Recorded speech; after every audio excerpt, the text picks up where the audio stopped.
Welcome again in the online classes of BA Part First Year English Literature, started by our own college, Srimati Ramkumari PG Mahila Mahavidyalaya.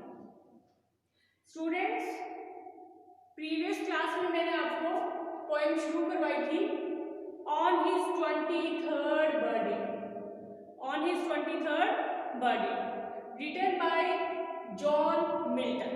ठीक है, इसे आगे continue करते हैं. Second stanza is perhaps my sadness. Perhaps my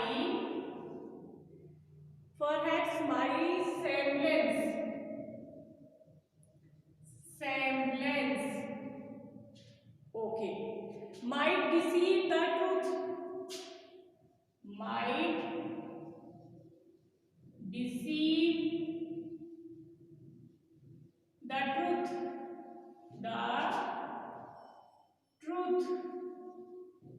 The truth.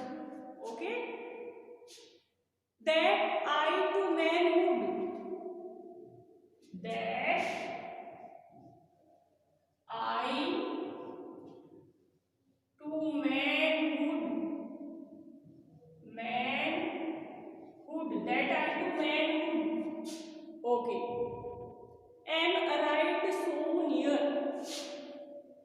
Am arrived so near.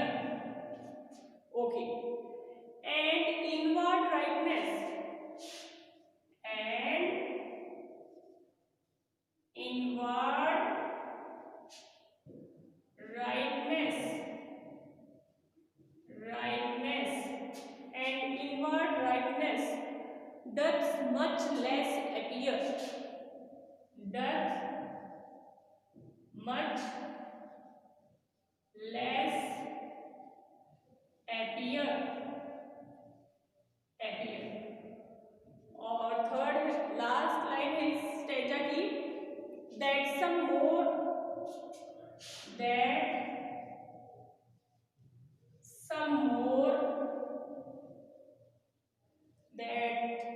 some more timely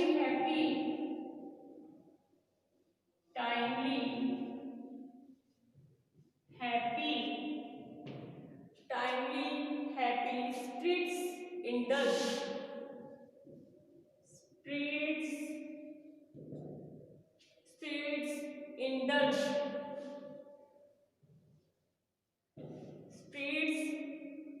indulge. Okay. Streets indulge. Students, perhaps my sadness might deceive the truth that I to manhood am arrived so near, and inward rightness doth much less appear, that some more timely happy streets indulge. Perhaps का मतलब होता है शायद. ठीक है, शायद. फिर है माई semblance का मतलब होता है बाहरी जो रूप होता है. Might deceive the truth. Might यानी शायद, डिसीव यानी छिपा रहा है, द ट्रूथ यानी सच्चाई को छिपा रहा है. दैट की आई यहाँ पे पोएट हिमसेल्फ के लिए आया है. पोएट हिमसेल्फ के लिए. दैट आई टू मैनहुड का मतलब होता है परिपक्व होना. एम अराइव्ड सो नियर कि मैं मनुष्य बन गया हूँ, यानी पुरुष बन गया हूँ या पुरुषपन में इतने अधिक पहुंच गया हूँ. एक तो होता है बच्चा और एक होता है किशोरावस्था, और किशोरावस्था के बाद होता है बूढ़ा हो जाना.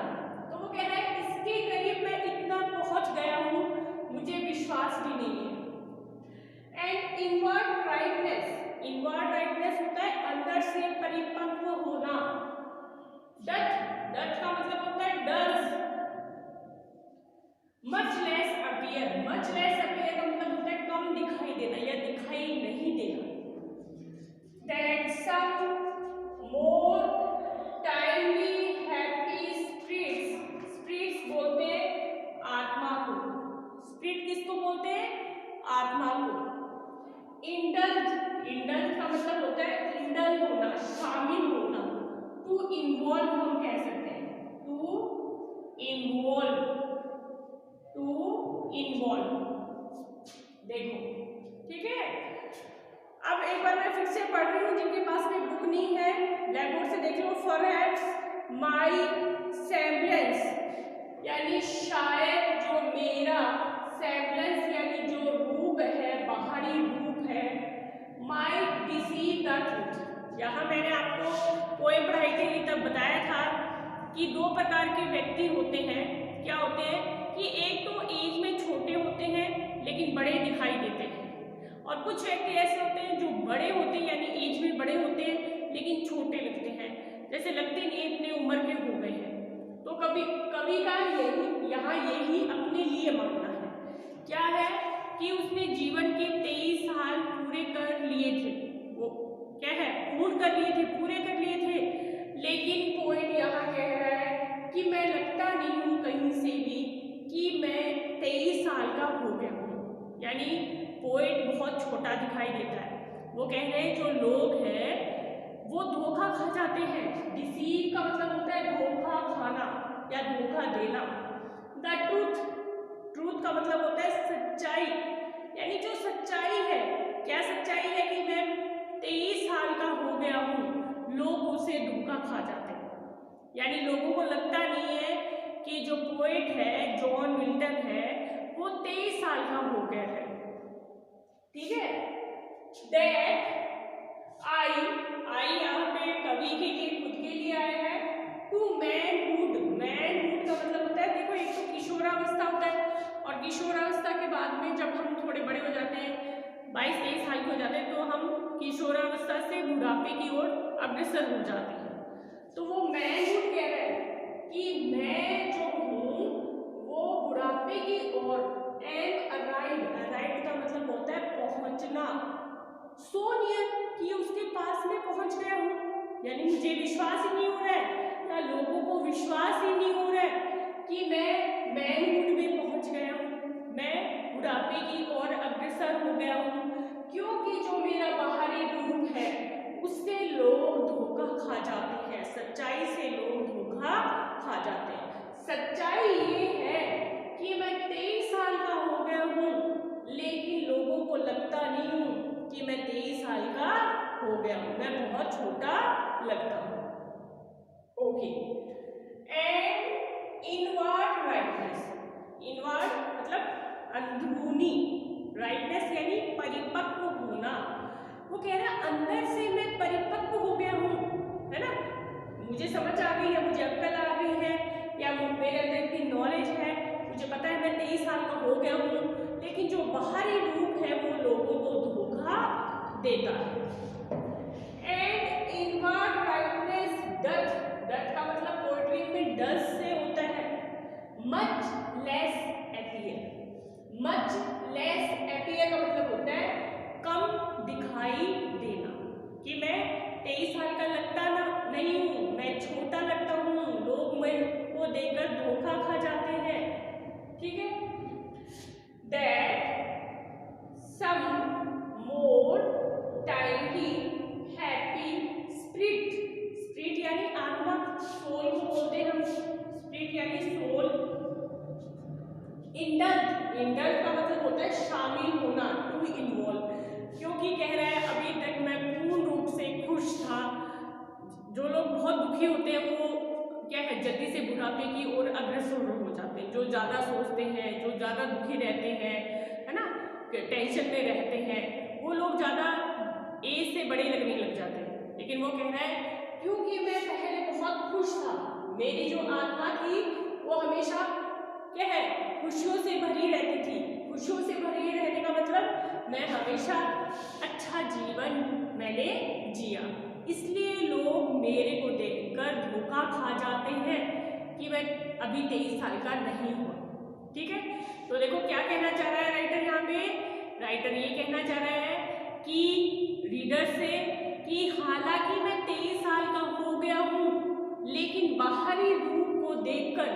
कोई ये नहीं बता सकता कि मैं 23 साल का हो गया, क्योंकि मेरे बाहरी रूप को देखकर लोगों को ऐसा लगता है कि मैं अभी बहुत छोटा हूँ। लेकिन राइटर जो हमारा पोएट है वो ये कह रहा है कि सच्चाई ये है कि मैंने जीवन के 23 साल पूरे कर लिए हैं। ठीक है, वो कह रहा है जो बाहरी रूप है वो लोगों को धोखा देता है, जो सच्चाई है उससे गुमराह कर रहा है। क्या गुमराह कर रहा है? कि मैं बहुत छोटा लगता हूँ, लोगों को ये समझ में नहीं आती है कि मैं 23 साल का पूरा हो गया हूँ। ठीक है, और ये कि मैं मैनहुड के बहुत करीब पहुंच गया हूँ। ठीक है, और कह रहा है जो इनवर्ड राइटनेस है, जो अंदर से मैं परिपक्व हो गया हूँ, वो भी दिखाई नहीं देता। लोगों को समझ में नहीं आता है कि मैं अंदर से परिपक्व हो गया हूँ, क्योंकि कह रहा है मैंने जो जीवन इससे पहले जो जीवन जिया था वो खुशहाली से व्यतीत किया है। इसलिए मैं लोगों को क्या है बिल्कुल नहीं लगता कि मैंने अपने जीवन के 23 साल पूरे कर लिए हैं। ठीक है, अब हम देखते हैं कि यहाँ क्या आया है। चलो देखते हैं एक बार कि क्या क्या वर्ड्स यहाँ यूज हुए हैं। यहाँ कहीं अपना एलिट्रेशन यूज हुआ है। Perhaps my semblance might deceive the truth that I to manhood am arrived so near, and inward rightness doth much less appear, that some more tiny happy spirits indulge। Alliteration का use नहीं हुआ है। अब हम देखते हैं अपना writing scheme देखते हैं। तो राइटिंग स्कीम देखते हैं। Perhaps my semblance might deceive the truth, ये ट्रूथ फर्स्ट लाइन का जो लास्ट वर्ड है ये है ट्रूथ। इसको हमने मान लिया, क्या मान लिया? ए मान लिया, ए मान लिया ट्रूथ। ठीक है, next that I to manhood am arrived so near. So near, ये जो नियर वर्ड है ये कहीं भी किससे मैच नहीं खाता है? ट्रूथ से। नियर ट्रूथ राइम नहीं कर रहे हैं आपस में, तो ये हो गया अपना बी हो गया। क्या हो गया? बी हो गया। अब थर्ड लाइन में आते हैं, and inward rightness doth much less appear.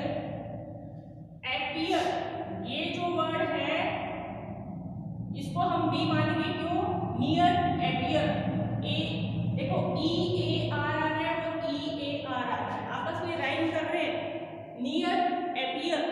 ठीक है, तो ये हमारा हो गया बी। क्या हो गया? बी। और last that some more tiny happy streets indulge. Indulge ये जो वर्ड है इंडल्ज, ट्रूथ इंडल्ज आ रहा है ना, यूटीएच और यूटीएच, तो ये आपस में राइम कर रहे हैं, तो ये हो गया हमारा ए। ये क्या हो गया? ए हो गया। ठीक है ना, राइमिंग कैसे करते हैं?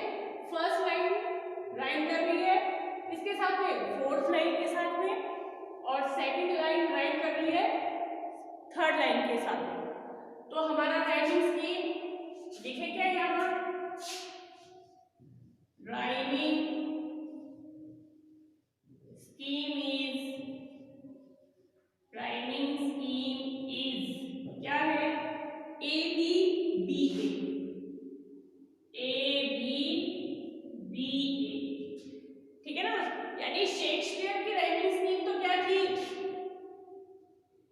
ए बी ए बी, यानी फर्स्ट लाइन थर्ड लाइन के साथ में राइम कर रही थी और सेकंड लाइन किसके साथ में करती थी? फोर्थ लाइन के साथ में। लेकिन यहाँ उल्टा है, यहाँ फर्स्ट लाइन कर रही है फोर्थ लाइन के साथ में राइम और सेकंड लाइन कर रही है आपकी थर्ड लाइन के साथ में, कर रही है ना राइम। ठीक है, तो ऐसे आपको राइटिंग स्कीम निकालनी है इसकी। ठीक है, कि फर्स्ट लाइन तो फोर्थ लाइन के साथ में राइम कर रही है और सेकंड लाइन किसके साथ में कर रही है?